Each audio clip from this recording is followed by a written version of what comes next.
नमस्कार, मैं हूं खुशबू पांडे। स्वागत है आपका हमारे खास कार्यक्रम जनता सरकार, जिसमें हम बात करेंगे सत्ता के सिंहासन से लेकर जनता के सरोकार तक। साथ ही हम आपको बताएंगे प्रदेश सरकार की हर उस योजना के बारे में जिनका सीधा संबंध हरियाणा की जनता से है।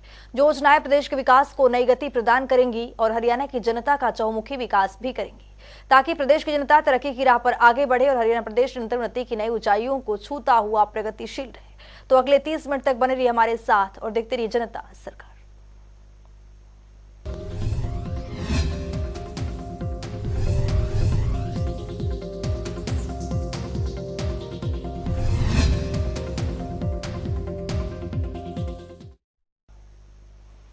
हरियाणा के मुख्यमंत्री मनोहर लाल आज नूंह के दौरे पर रहे, जहां मुख्यमंत्री ने नूंह जिला के नलहड़ गांव में स्थित नल्हेश्वर महादेव मंदिर में पूजा अर्चना की और फिर मुख्यमंत्री ने भादस गांव के गुरुकुल में यज्ञशाला का शिलान्यास किया। रिपोर्ट के जरिए देखिए।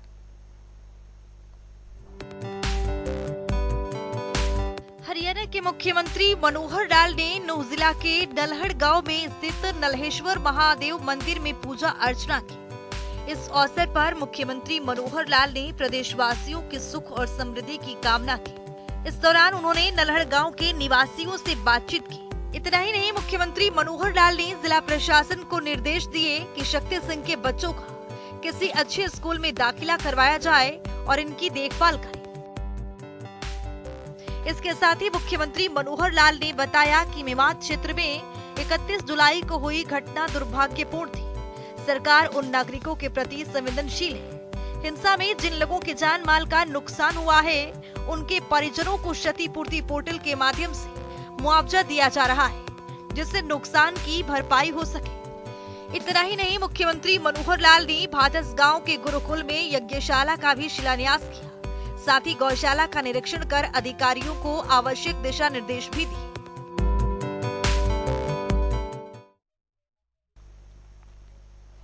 हरियाणा के मुख्यमंत्री मनोहर लाल पुलिस स्मृति दिवस पर नूंह पुलिस लाइन पहुंचे, जहां उन्होंने ड्यूटी के दौरान शहीद हुए सुरक्षा कर्मियों को श्रद्धा सुमन अर्पित कर उन्हें नमन किया। वहीं मुख्यमंत्री ने समारोह में बताया कि पुलिस देश के अग्रणी पुलिस बल में से एक है। इस रिपोर्ट के जरिए देखिए।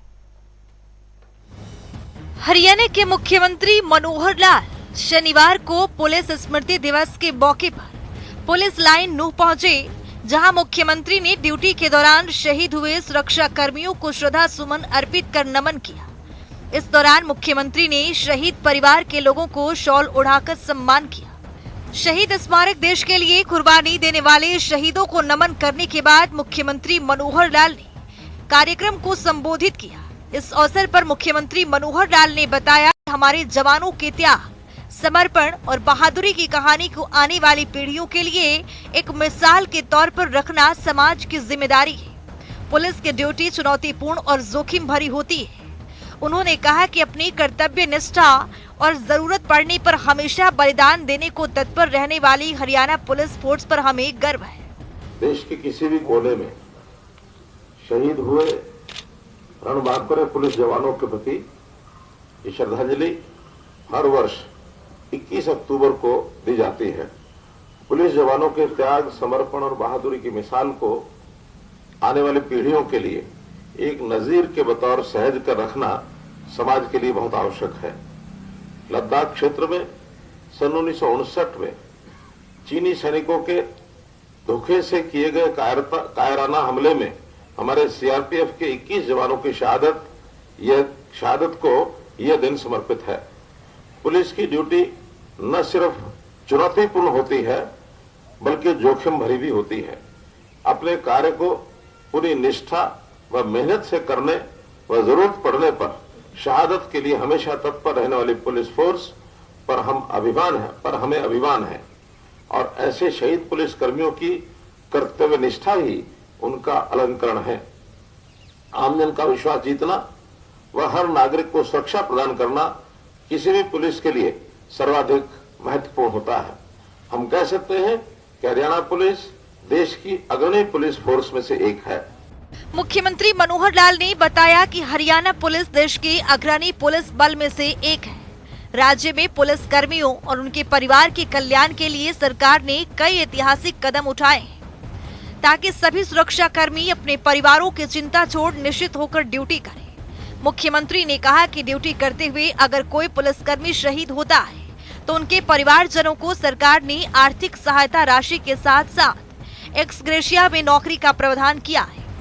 इसके साथ ही मुख्यमंत्री मनोहर लाल ने बताया कि पुलिस परिवारों के बच्चों के लिए पुलिस लाइनों में पुलिस पब्लिक स्कूल, ई लाइब्रेरी की व्यवस्था, 40 वर्ष से अधिक पुलिसकर्मी के लिए मेडिकल चेकअप की व्यवस्था की गई है। वहीं पुलिस लाइन में रहने वाले पुलिस कर्मचारियों के लिए फ्लैट की व्यवस्था और सामुदायिक केंद्र के साथ साथ जिम की व्यवस्था की गई है और पुलिस कर्मियों के बच्चों के रोजगार की चिंता भी सरकार को है। समारोह में मुख्यमंत्री मनोहर लाल ने पुलिस कर्मियों से आह्वान किया है कि वे अपने कार्य और व्यवहार में आम जन की मदद की भावना रखें। वहीं विशेषकर बच्चों और बुजुर्गों के साथ साथ महिलाओं के प्रति संवेदनशील रहें। साथ ही अपराधियों के प्रति सख्त रवैया रखें, क्योंकि सही सार्थक बदलाव हमारे शहीद पुलिस कर्मियों के प्रति हमारी श्रद्धांजलि होगी।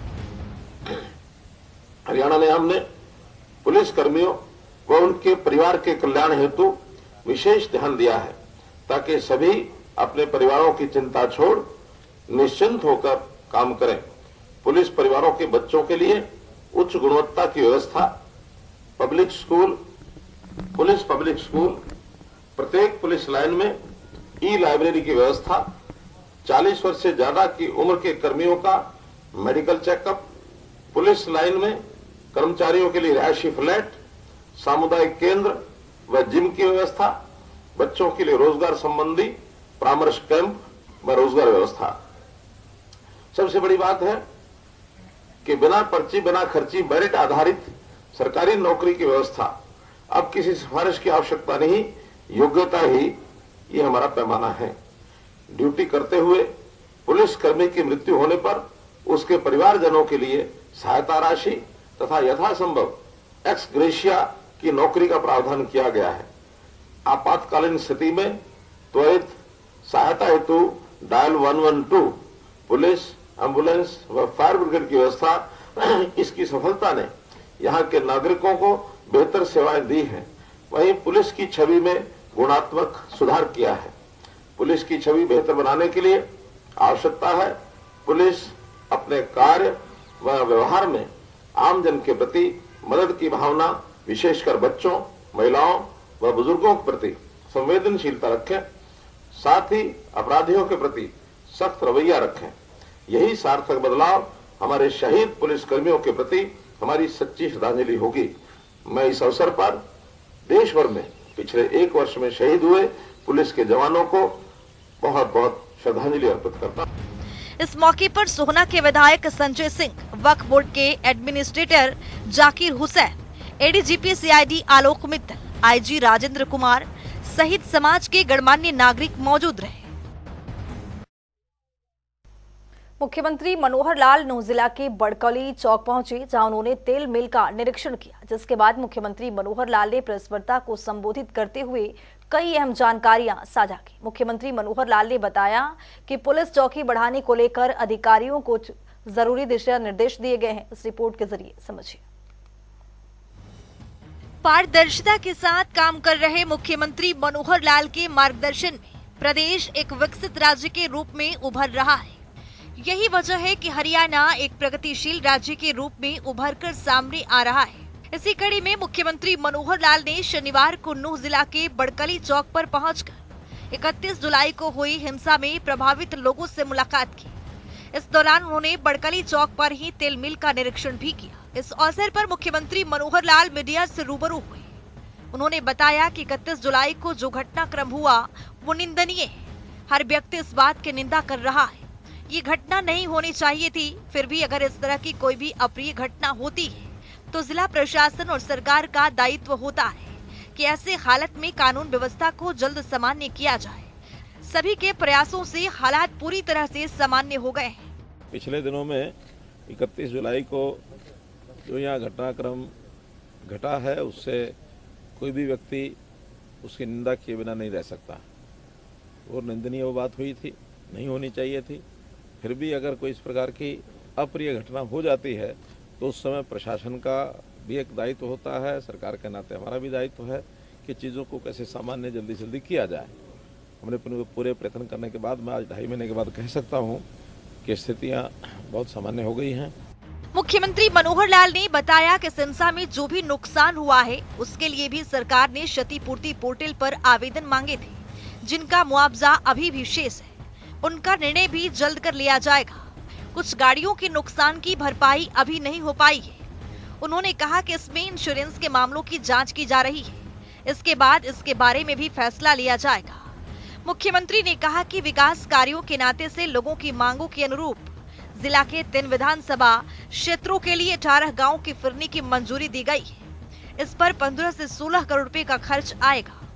और फिर जो भी शहीद हुए हैं, एक परिवार शक्ति सिंह नहीं, जो अपना तेजपाल, कल उनके यहाँ भी संगेल जाना हो गया था, उनके परिवार को सांत्वना दी।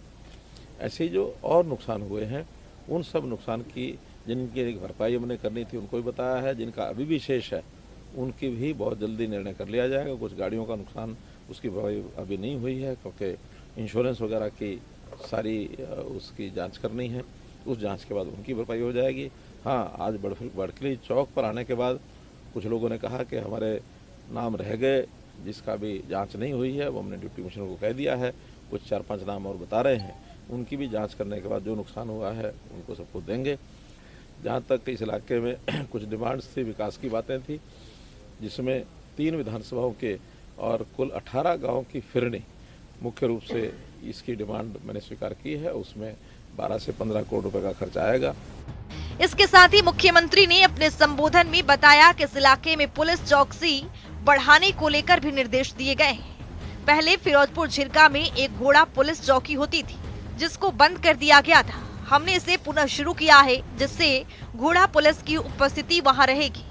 कुछ पुलिस की ओर से भी इस इलाके में अलग अलग जगह पर हाजिरी बढ़ाई जाए। कुछ पुलिस चौकियां, विशेष तौर पर फिरोजपुर झिरका में एक घोड़ा पुलिस चौकी होती थी, उसको बंद कर दिया गया था, लेकिन दोबारा से हमने उसको रिवाइव किया है और उसमें घोड़ा पुलिस की जो उपस्थिति है वो वहाँ रहेगी, ताकि इलाके में जंगल का इलाका, पहाड़ी इलाका, जहाँ शायद सामान्यतः वैसे पेट्रोलिंग होती नहीं है, तो घोड़ों पर पेट्रोलिंग करके कोई भी लॉ एंड ऑर्डर की स्थिति को ठीक रखने के लिए उसका अपना एक उपयोग होगा। इस अवसर पर मुख्यमंत्री मनोहर लाल ने कहा कि इसी उद्देश्य को लेकर पीसी कमेटी के साथ भी एक बैठक की गई थी, जिसमें सभी समाज के नागरिकों ने हिस्सा लिया था। सभी नागरिकों ने कसूर में भविष्य में इस प्रकार की घटना की पुनरावृत्ति न होने देने का प्रण भी लिया है।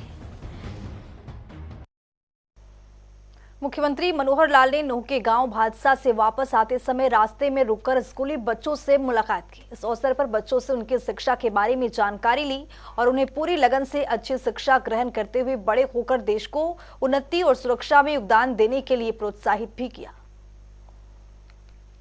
देश की रक्षा कौन करेगा? हम करेंगे, हम करेंगे। देश की रक्षा कौन करेगा? हम करेंगे, हम करेंगे। भारत माता की जय। भारत माता की जय। तो स्कूल में पढ़ाई अच्छी करना है, यहाँ बड़े होकर के आप अच्छा काम करो, इस इलाके की तरक्की कराओ।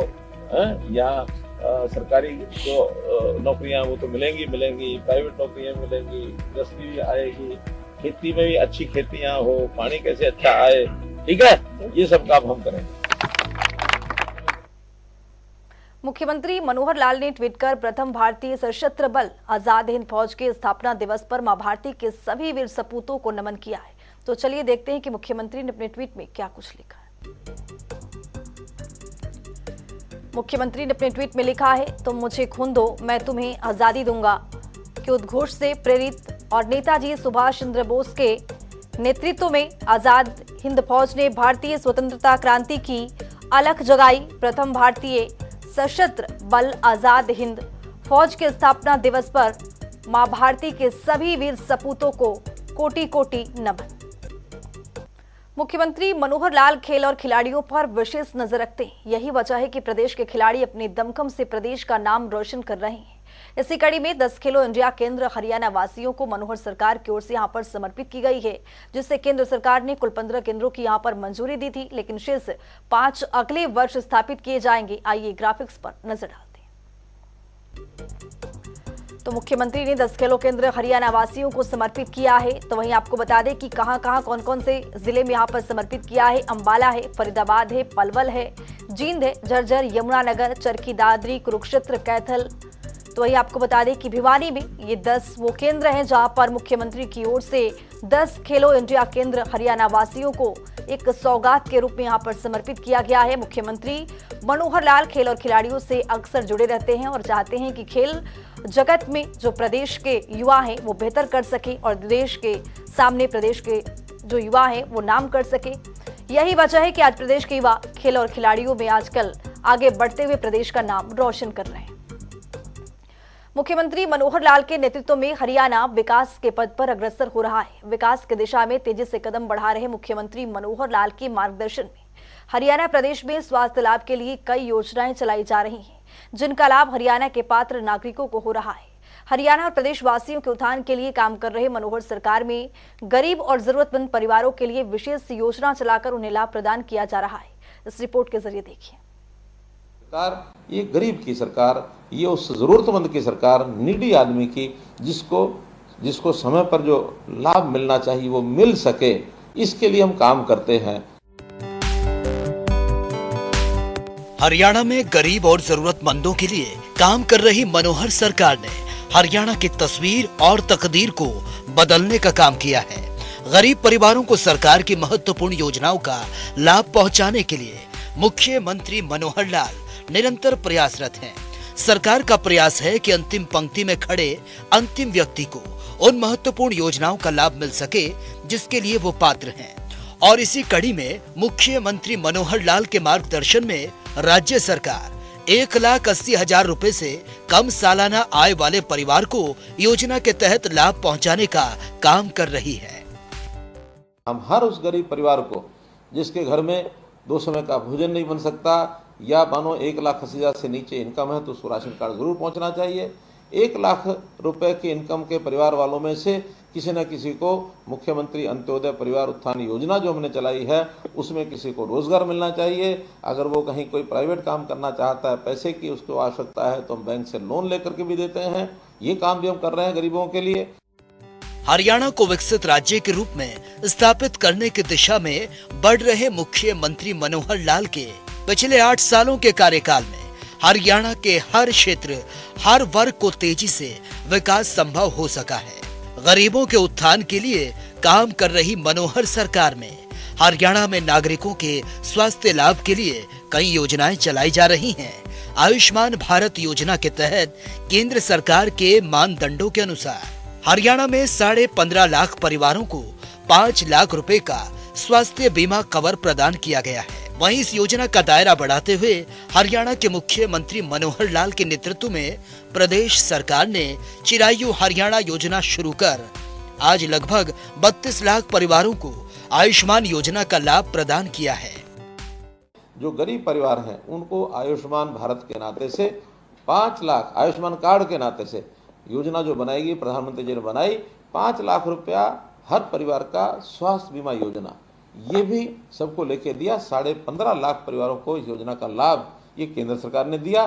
फिर भी हमें लगा कि ये योजना और लोगों को मिलनी चाहिए। जैसे हम राशन कार्ड अभी 27 लाख पहले वाले और जो नए 4 लाख या 5 लाख और जुड़े हैं, लगभग 32 लाख से ऊपर लोगों को राशन कार्ड मिला है। ऐसे सब लोगों को आयुष्मान भारत का लाभ एक नई योजना चिरायु हरियाणा करके जोड़ी, उन लाभ देने के लिए भी हम आगे आए हैं। हरियाणा प्रदेश और प्रदेशवासियों को विकास के पथ पर आगे लेकर बढ़ रही हरियाणा की मनोहर सरकार नागरिकों के स्वास्थ्य की देखभाल को सुनिश्चित करने के लिए निरोगी हरियाणा योजना भी लेकर आई है, जिसके तहत करीब 1 करोड़ से ज्यादा नागरिकों को स्वास्थ्य परीक्षण इनका किया जाएगा। और इस क्रम में अभी तक 4.5 लाख से भी ज्यादा लोगों का टेस्ट किया जा चुका है, जिससे कि किसी भी बीमारी का पता पहले ही लग जाए और उसका इलाज समय पर किया जा सके। ऐसे जो लोग हैं जो बीमार हुए नहीं हुए हों लेकिन कभी भी उनको कोई अस्वस्थता का कारण बन सकता है, तो ऐसे लोगों का क्यों नहीं एक बार यानी शारीरिक स्वास्थ्य परीक्षण ये होना चाहिए। हमने इस योजना को भी लागू कर दिया है और इस योजना का नाम रखा है निरोगी हरियाणा। और जितने भी हमारे हॉस्पिटल्स हैं, जितने हमारी CSCs हैं जहाँ पर ये टेस्ट करवाए जा सकते हैं, ऐसे सब जगह वो टेस्ट कराने शुरू किए हैं। अभी तक 4.5 लाख लोगों का ये टेस्ट परीक्षण हो चुका है। बड़ी संख्या है, 1 करोड़ के लगभग संख्या है। हम आगे चल करके जितने प्राइवेट हॉस्पिटल हैं, जितने लैब्स हैं टेस्ट करने वाली, इन सबको भी एक सरकारी उनके साथ समझौता करके इनके वहाँ भी ऐसे जो परीक्षण हैं उनको करने का और एक हम कार्यक्रम लेने वाले हैं, ताकि करोड़ों की जनता का जो परीक्षण है ये पहले हो सके। जब स्वास्थ्य परीक्षण होगा तो छोटी बड़ी कमी चाहे जो भी नजर आएगी उसका समय पर इलाज कराना ये कई बार संभव हो पाता है। अगर पता न लगे तो बीमारी इस स्तर तक पहुंच जाती है कि कई बार तो वापस लौटना भी मुश्किल हो जाता है, कि बीमारी गंभीर हो जाती है, गंभीर बीमारी, लाइलाज बीमारी, तो जीवन भी जोखिम में पड़ जाता है। तो प्रारंभ में ही अगर कोई चीज़ मिल जाती है तो उसको उसके हिसाब से ठीक किया जाता है। जैसे कहावत है अंग्रेजी में, nip the evil in the bud, कि कोई भी ऐसी बुराई है उसको प्रारंभिक चरणों में उसको समाप्त कर देना चाहिए। तो यही हमारे शरीर के रोग के साथ है। अगर प्रारंभिक भी कोई जानकारी मिल जाए तो उसका तुरंत इलाज कराना संभव हो जाता है। राज्य के विकास और नागरिकों के उत्थान के लिए काम कर रहे मुख्यमंत्री मनोहर लाल ने यह आह्वान किया कि जो परिवार आर्थिक रूप से संपन्न हो जाए, ऐसे परिवार स्वेच्छा से सरकारी लाभ को छोड़ दें, जिससे कि किसी अन्य जरूरतमंद परिवार को इसका फायदा मिल सके। जब 1966 में 65 में जब देश में लाल बहादुर शास्त्री प्रधानमंत्री थे, हमको पता है उस समय अन्न का संकट हुआ था। अपने देश में अन्न कम हो गया था, खाने वाले लोगों की जितनी मात्रा थी उसकी तुलना में। उस समय देश के प्रधानमंत्री लाल बहादुर शास्त्री थे। उन्होंने कहा कि हम हरित क्रांति के माध्यम से अन्न जब पैदा करेंगे तब पैदा करेंगे, लेकिन तात्कालिक आवश्यकता ये है, क्या समाज के लोग सप्ताह में 7 दिन में अगर वो 21 बार भोजन करते हैं, कोई 3 बार करता है, या 14 बार भोजन करते हैं, 2-2 बार करते हैं, तो क्या एक समय का भोजन छोड़ सकते हैं? मुझे आज भी बहुत बुजुर्ग ऐसे मिलते हैं जो सोमवार रात्रि का भोजन वो लाल बहादुर शास्त्री जी की अपील पर जो छोड़ा था, आज भी उन्होंने जीवन में अपनाया हुआ है। तो ये अपील हमेशा समाज में जो जागृत व्यक्ति होता है, जिनको लगता है कि हमको देश और समाज की मुख्य धारा में होकर चलना है, और अगर हम अपनी आय बढ़ा करके सीमा से बाहर जाते हैं तो अपील मैं भी करता हूं, आखिर ये राशन कार्ड के नाते से या बीपीएल के नाते से हमको सालाना लाभ कितना मिलता है? हमको सालाना लाभ मिलता है, अगर 20 किलो अनाज एक परिवार का एवरेज जाता है और 20 रुपया किलो का भी लाभ हो तो 400 रुपया महीना, अर्थात 48 रुपया साल। अब और कुछ छोटे मोटे लाभ मिला करके 6,000 रुपये साल, तो 6,000 रुपये साल का ही हमको लाभ मिलता है। हमारी कमाई अगर 6,000 रुपये बढ़ जाए, 1,80,000 की बजाय 1,86,000 हो जाए, तो हम क्यों नहीं इस 6,000 का जो भुगतान अपने पास से करके इस लाभ को छोड़ सकते हैं, ताकि हमारा छोड़ा हुआ ये जो सरकारी जो भी लाभ मिलता है, ये लाभ किसी गरीब आदमी को मिले। जिस गरीब आदमी को नहीं मिल रहा है उसको ज्यादा मिलेगा, तो वो हमको दुआएं देगा, हमारे ऊपर आशीर्वाद हमारे ऊपर देगा। हरियाणा की मनोहर सरकार गरीब और जरूरतमंदों की सरकार है। इसके लिए मुख्यमंत्री मनोहर लाल उनके कल्याण के लिए निरंतर काम कर रहे हैं और इस दिशा में प्रदेश सरकार कल्याणकारी योजनाओं का लाभ हर पात्र व्यक्ति तक पहुंचा रही है। ये सुनिश्चित कर रही है मुख्यमंत्री मनोहर लाल की आर्थिक सोच और नीतियों से जहां नागरिकों को सरकार की महत्वपूर्ण योजनाओं का लाभ मिल रहा है, वहीं हरियाणा का मनोहर विकास हो रहा है। ब्यूरो रिपोर्ट, जनता टीवी। तो चलिए अब जान लेते हैं कि कल के सवाल का हमारा विजेता कौन है।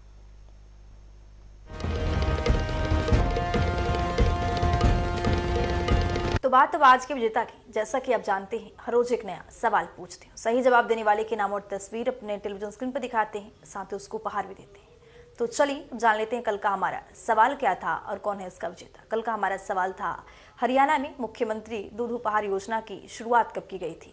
इसका सही जवाब है डी, 5 अगस्त 2020। ढेरों जवाब आए, लेकिन आज के हमारे विजेता हैं श्वेता कुमारी सिरसा से। श्वेता, आपको बहुत बहुत बधाई। तो फिर पूछेंगे आज का सवाल, देखते रहिए जनता टीवी।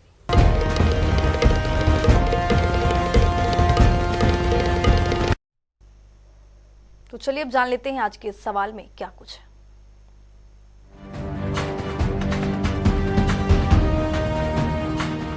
हर रोज की तरह हाजिर हूं आज का सवाल लेकर। जैसा कि आप जानते हैं, हर रोज एक नया सवाल पूछते हैं, सही जवाब देने वाले के नाम और तस्वीर अपने टेलीविजन स्क्रीन पर दिखाते हैं, साथ ही उसको उपहार भी देते हैं। तो चलिए अब नजर डालते हैं आज के सवाल पर। हरियाणा पितृत्व लाभ योजना को कौन से साल में लागू किया गया है? ए साल 2019, बी साल 2016, सी साल 2023, डी साल 2022। तो दीजिए सही जवाब और बनिए उचित।